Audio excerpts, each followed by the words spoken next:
That's right. Another late night and time for another reach into the Just Giggle It grab bag. And tonight we're pulling out. Oh me, oh my, it's new, it's true. What do you do? What do you do? Every first person shooter game released ever. Sorry, every first person shooter game release ever. Just Giggle It sketch number 76. Tiki, how we doing tonight? I'm doing good, Dragon. I'm doing good. This is an interesting conundrum we find ourselves in. Dragon, I assume you are not a gamer. I've only played kind of the major superhero releases in terms of gaming, so no, I'm not really a gamer. Gotcha. Okay, and as you know, Dragon, I am a gamer, but I am kind of like of a certain tribe, Dragon. I run of a certain pack, and that pack being Nintendo, Dragon. I mean, I could just get into how Nintendo, like, I am almost as big of a fan of Nintendo as I am of Disney. It's yeah. Anyways, point being, Dragon, Nintendo doesn't make a lot of first-person shooters, and honestly, the few times they do, they're usually licensed out third party. So what I can say here is, I'm an expert in gaming, in the gaming culture. I just don't have a lot of knowledge on first person shooters in general. I'm just not a big fan of them. Hmm. So this is going to be an interesting conversation. I think I know what they're getting at, though. Uh, Something to say, though, folks. I am basically, Dragon. If you put me in this scenario, it would be for every major first party Nintendo game that gets released onto the Switch. It's like, oh my god, Mario Maker 2 is coming out, baby. I'm sorry. Or back in December, Dragon, when Smash Brothers Ultimate launched. Oh man, that was a big 3 month sabbatical there. So I can kind of relate to it through that. You know what I mean? Anyways, Dragon, how are you doing? Let's get straight into it. Is there anything else you want to set up about this one? Of course, it's a very, very new, fresh out of the Joshua Thomas Prince Vault installment of the Just Giggle It sketch comedy show. That's right. You might have a bit of a echo. You might want to attend to that. Okay, hold on. Okay, how about now? All right, let's see. Okay, it seems it's better. I think we're good. Okay. Anyway, so yes, so this sketch, unfortunately, I can't really. There's barely any background on this one. Not even the usual stuff. I can't really find out who directed this. I'm assuming Joshua Thomas edited this because rarely will you find a Just Giggle It sketch that Joshua Thomas did not edit. Rarely, rare is the unicorn. But yeah, I'd say I mean, this feels like it's from the deep archives. Basically, the fancy, I guess. I think the name they prefer is it's from the JGI archives. I mean, for us and for everyone, it's the Joshua Thomas Prince Vault. Let's face it. I'm sorry, there's some things that, it's kind of funny how this podcast kind of like influences JGI canon sometimes, and I think Prince Vault is kind of stuck. I mean, based on some kind of on the surface evidence of this one, based on the fact that basically I get a vibe from this one that this is like many things in like the actual Prince Vault, or again for our purposes, the Joshua Thomas Prince Vault. You have like some unfinished things, and I feel this is. I don't say unfinished in a negative way. I just feel like this again, given the brevity of this sketch, I would imagine like this is like a piece of either a grander whole or maybe something that was had bells and whistles put on it way back when that now has had because more fresh bells and whistles put on, as we can definitely tell by the as I like to call it, the tag gag at the end. Oh yeah, oh yeah. We'll get there when we get there. So, I mean, I wonder with the release of this, I wonder if I'm just reaching here, obviously, but I wonder if maybe it's like a tie to the Prime Day that's kind of unfolding for the last 2 days. I wonder if, like kind of game releases and everything, just kind of buying games, kind of especially then the Nintendo Switch deals and everything on Prime. I don't know. Maybe I could be just crazy connecting dots on this one, by all means. Well, Dragon, I'm a man who has to buy every first party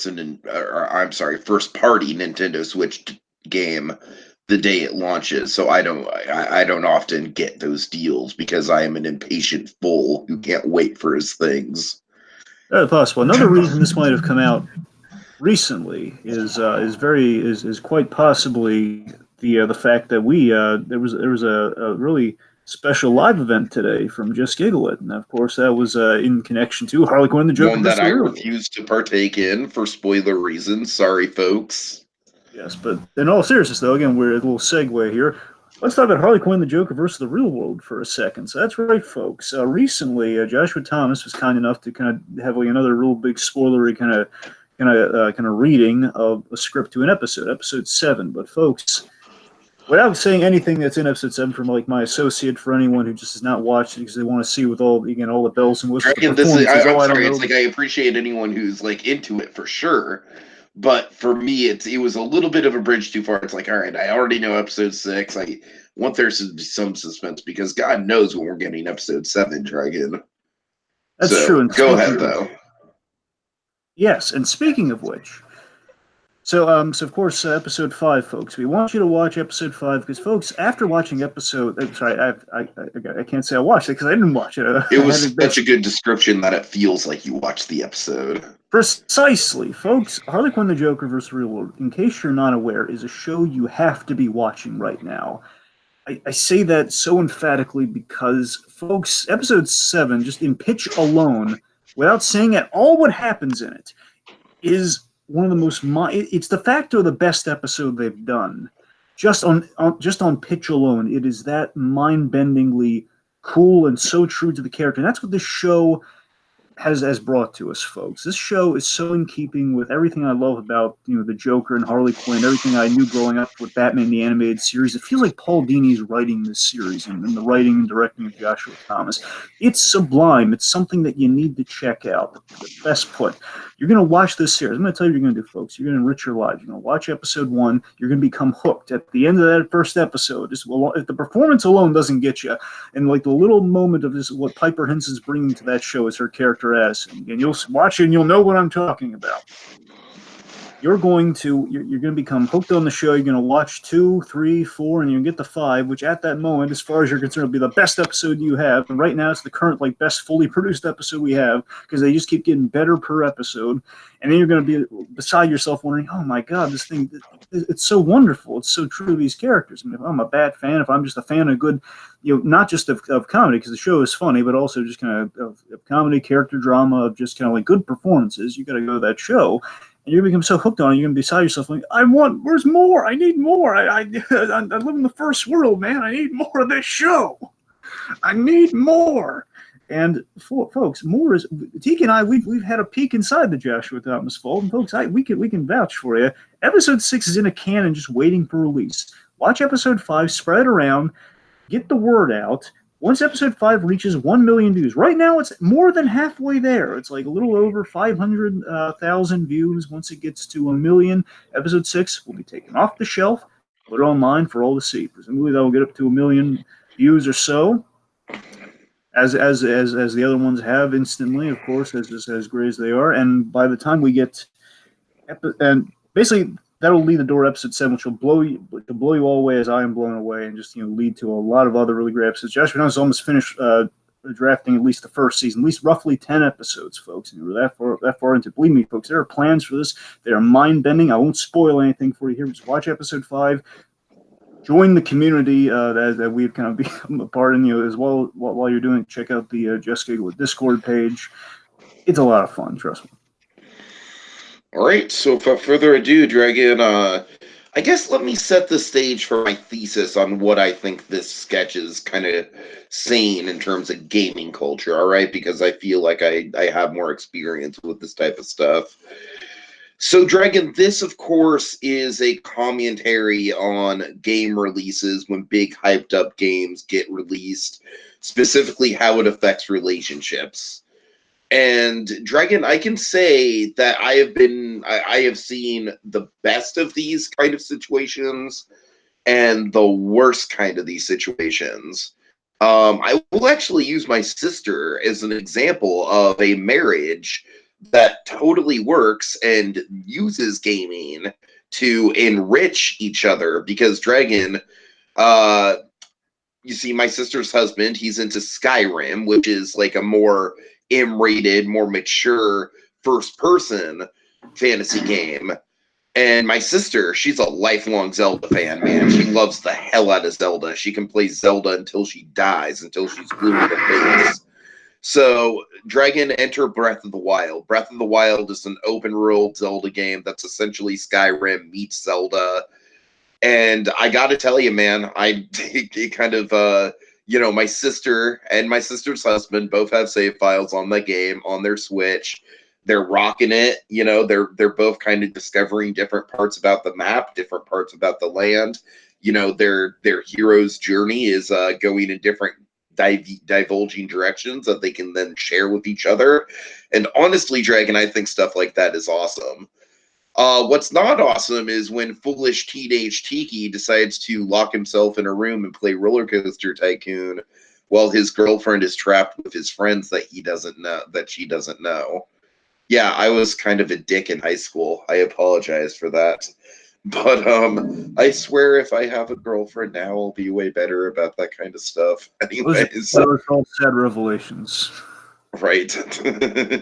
So, anyways, Dragon, what I'm trying to get to you is there is a precedent for this kind of stuff in gaming culture where, I like basically before Breath of the Wild came out, there was a point in my sister and my sister's husband's relationship where he was maybe playing a little too much Skyrim, but Breath of the Wild was this like happy medium between the two where it was something my sister loved. It had enough mechanics to where her husband could get into it too, and voila. But I don't know. I gotta say, first-person shooters are a different breed entirely. They're not a Zelda type game. There's no like amazing, narrative adventure thrown into a Call of Duty game. And Dragon, by the way, this is one of the reasons why I'm convinced that this is an old school episode of Just Giggle It, is because Call of Duty, sir, has fallen completely out of fashion in recent times. I believe it. The last time I saw like a major thing done with Call of Duty, if I'm being frank, was The Office, like season 3 or 4 of The Office. Oh, God. The one where Jim was separated from Pam when they went to like the other branch of the office.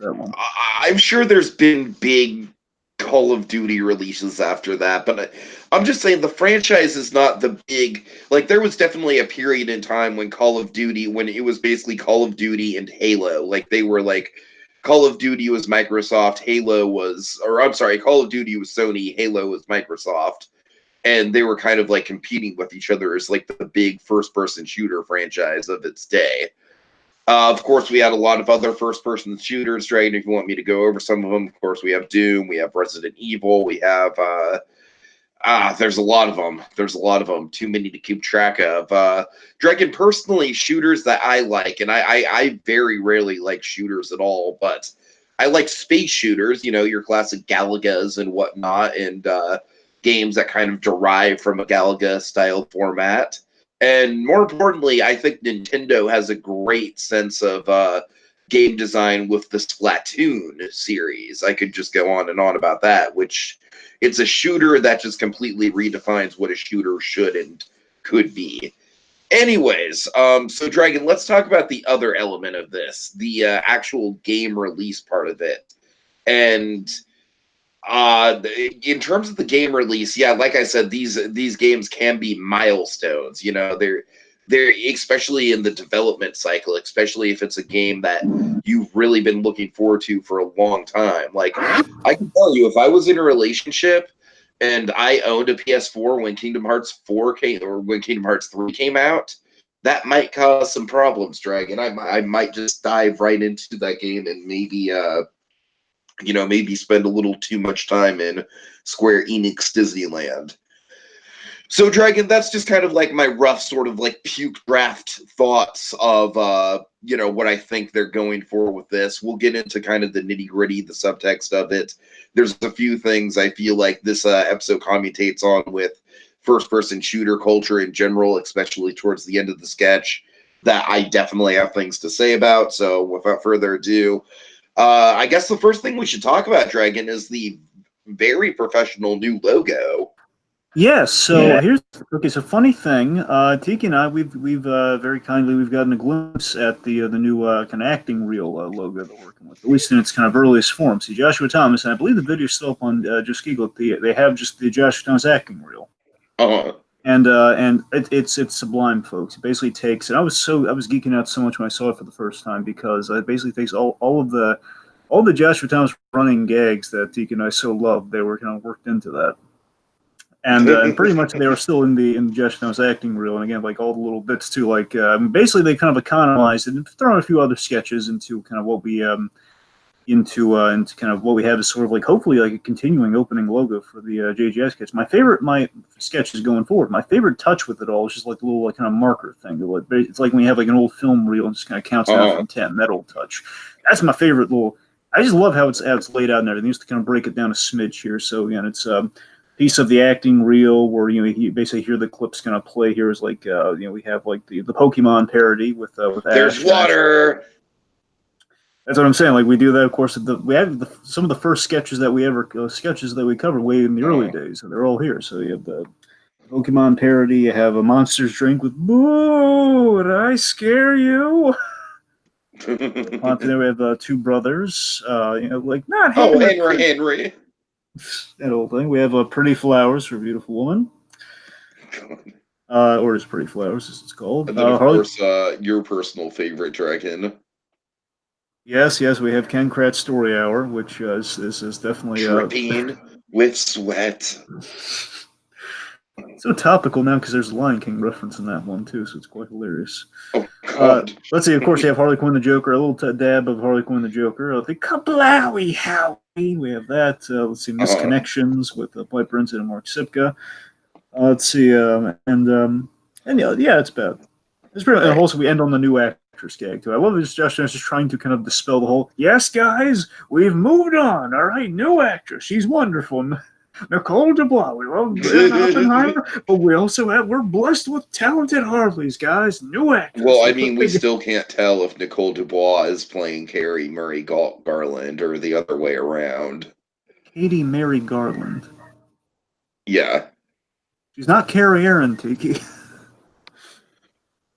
Yeah, I said Katie Mary Garland. No, you said Carrie Mary Garland. It doesn't. No, I swear to God, I said. Did I say Carrie? Go back really? Yes, you said Carrie. Go back to the. Anyway. Oh, I'm sorry. Okay, my bad. Moving on. Sorry. Point being, nice opening. All right.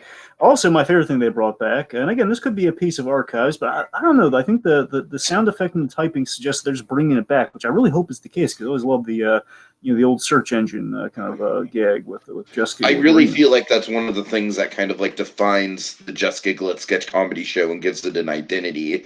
It's kind of like it kind of reminds me of the robot chicken thesis premise. Yeah, exactly. Right. So the Google search is the Giggle search is first person shooters.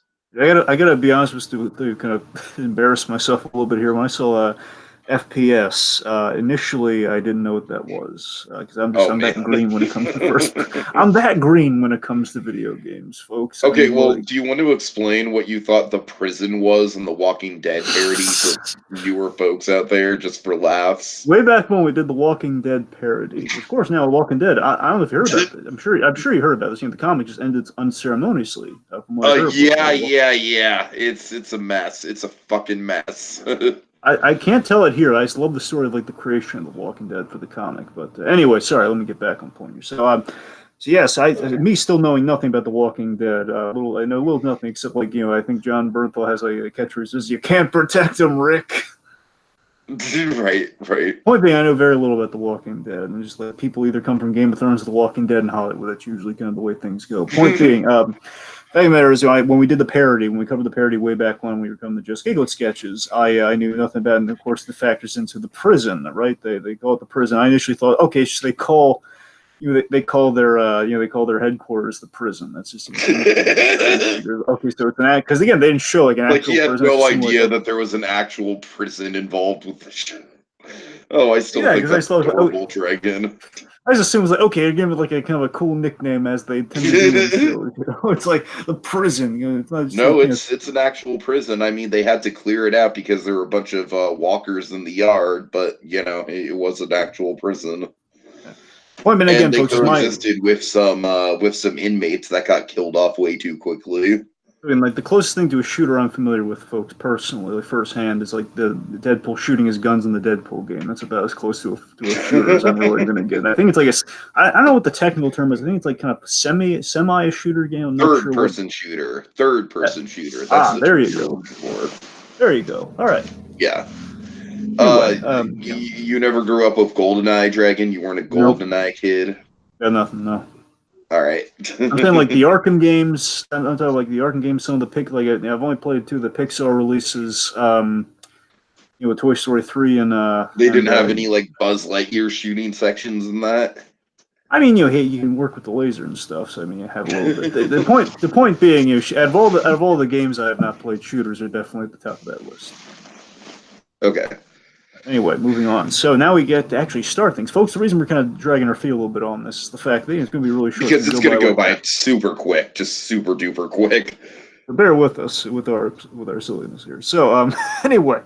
So now things get started here. So Poncio, of course, the wonderful Alex Poncio showing up here. Poncio is you kind of tell it's also like an early JGS sketch because he has the shorter hair and I think some different glasses. So it's kind of like you basically compare him to like the Stinger at the end. You can see the difference.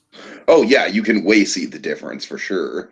So Poncio, he's playing because this character's also named Alex. I wonder if he's just playing a version of himself. I wonder if it's kind of in that pre. Okay, here's how I read this whole thing, Dragon. This to me reads as a dramatic scene within a first-person shooter game. And I didn't have enough time after work to look into the Call of Duty cutscenes, but I would assume, like, I've seen other games, specifically stuff like BioShock Infinite, let's see, stuff like Left for, or I'm sorry, what is it? The fucking zombie game. It's not important, but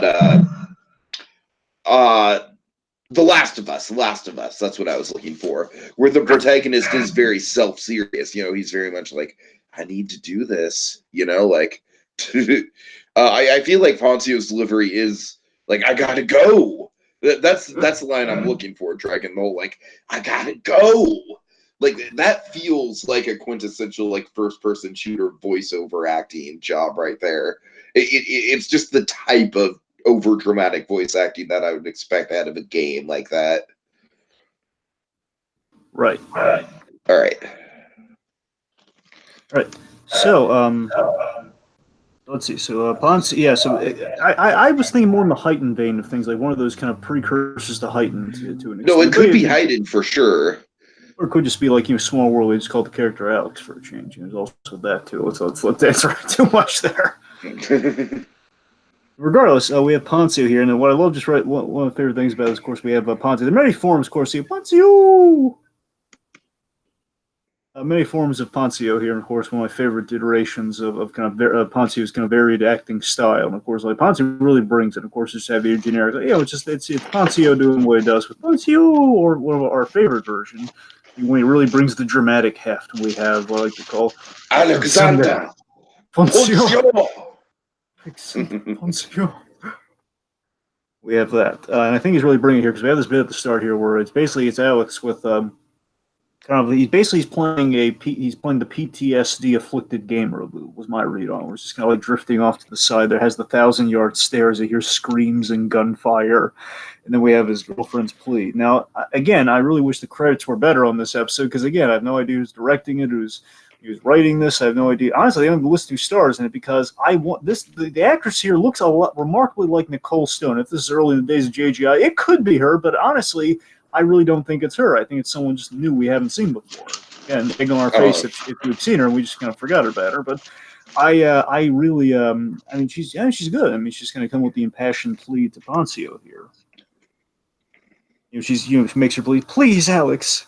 You need to listen to me, and of course, Alex as basically he plays a man answering a call of duty. One could say a call to duty.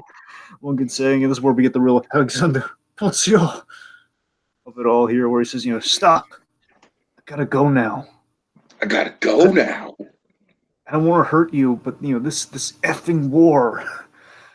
last time a Call of Duty, and of course, this is where we get into the absurdity of all here, because it sounds like, oh man, something serious is going on here. It sounds like he's going to run off to, they got to join the army or some such, But it's like, no, you remember the last time a Call of Duty game came out, and this is where we enter the farcical satire of it all. Basically, a satire of video game culture meets a little bit of the never-ending war parallels of today. A little bit like, it's always like, why do you have to go back? Because I must. Right, yeah.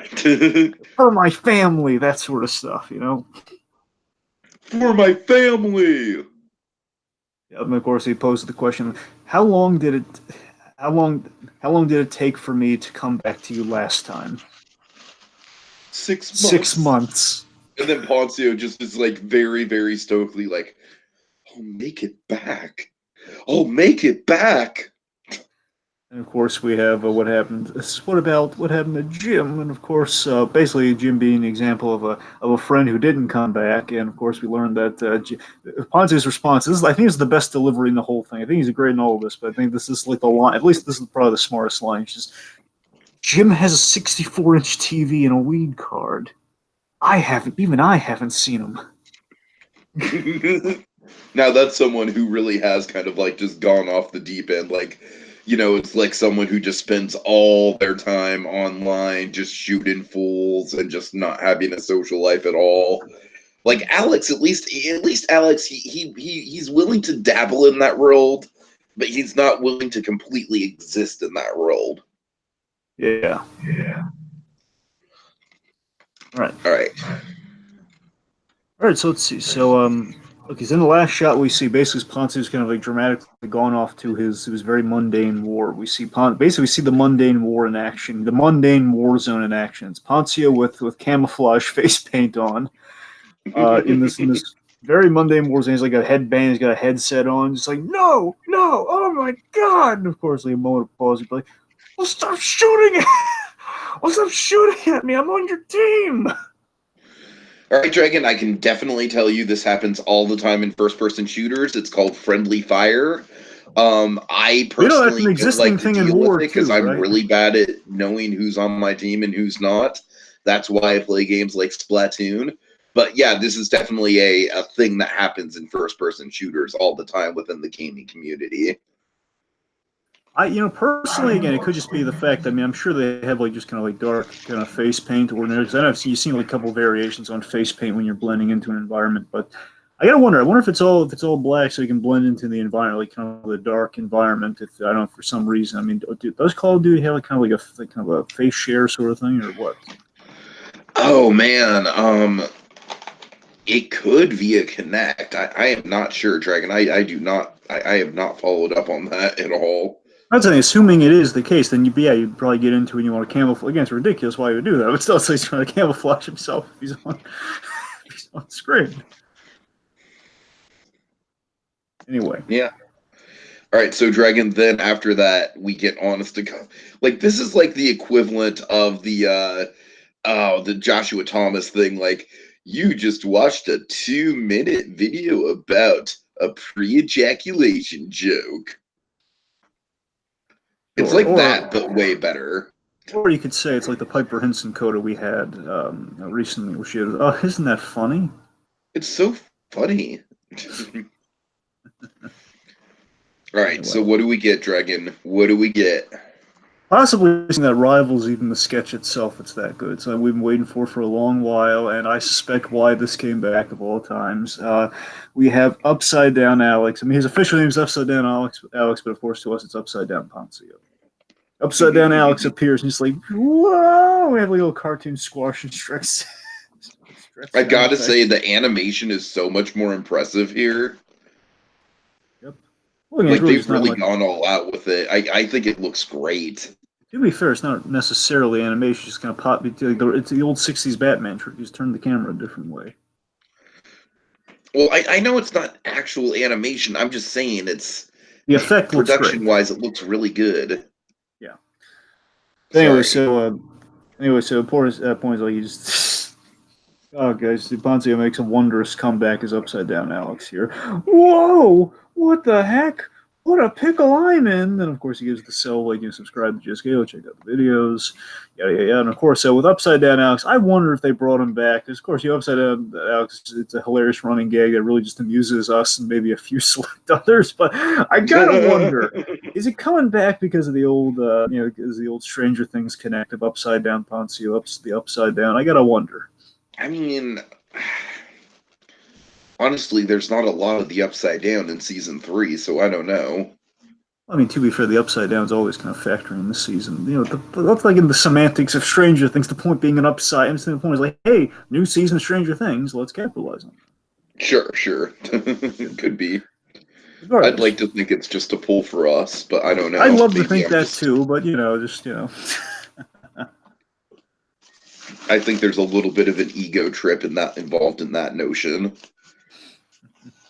Anyways, that brings it to the end. It's just hysterical. So, final thoughts. so Dragon, that might have been one of the shortest JGI sketches we've ever done, even with my little video game tangent at the beginning.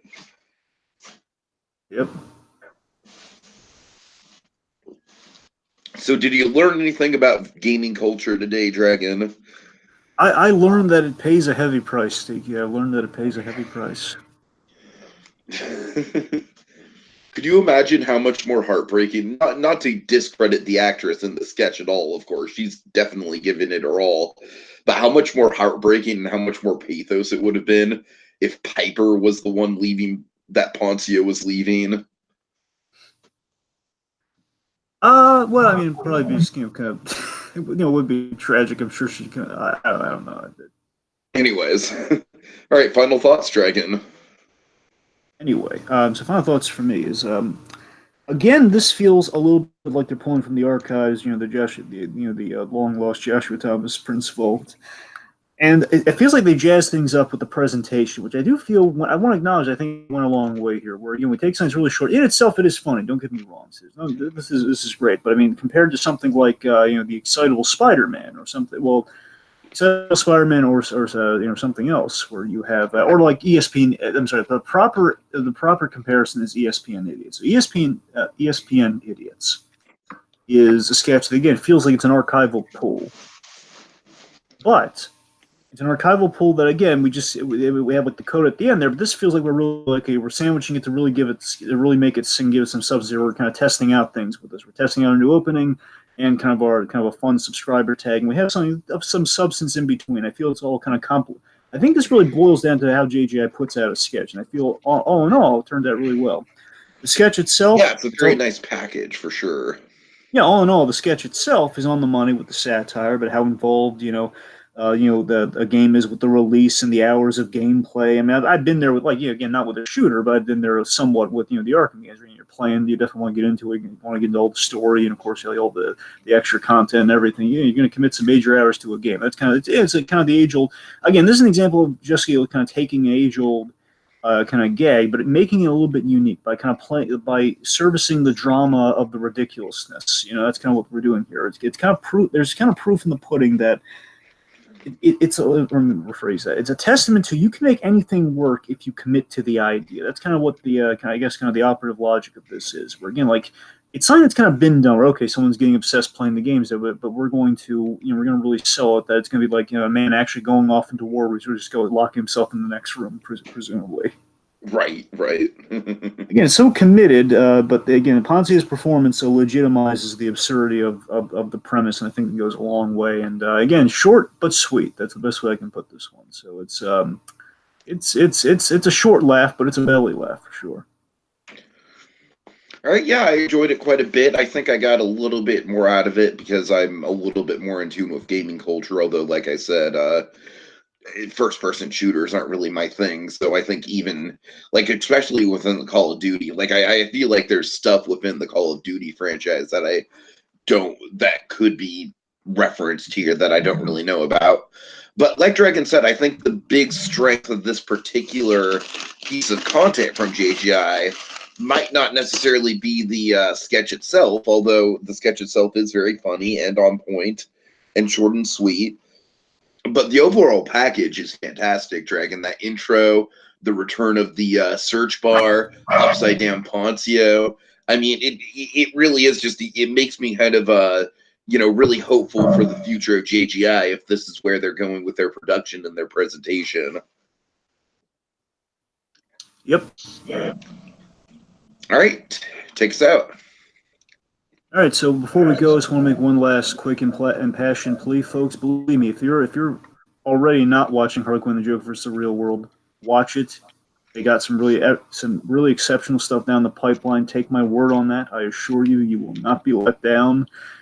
Meantime, there's five episodes to enjoy already and rewatch and get that view count episode 5 up to 1 million, so we get more episodes like 6 and eventually 7. It'll be worth it. Meantime, that does it for now until the next exciting reach into the Just Giggle It grab bag. I gotta go now. I gotta go. You gots to go upside down. Upside Down Poncio. Ozirabam.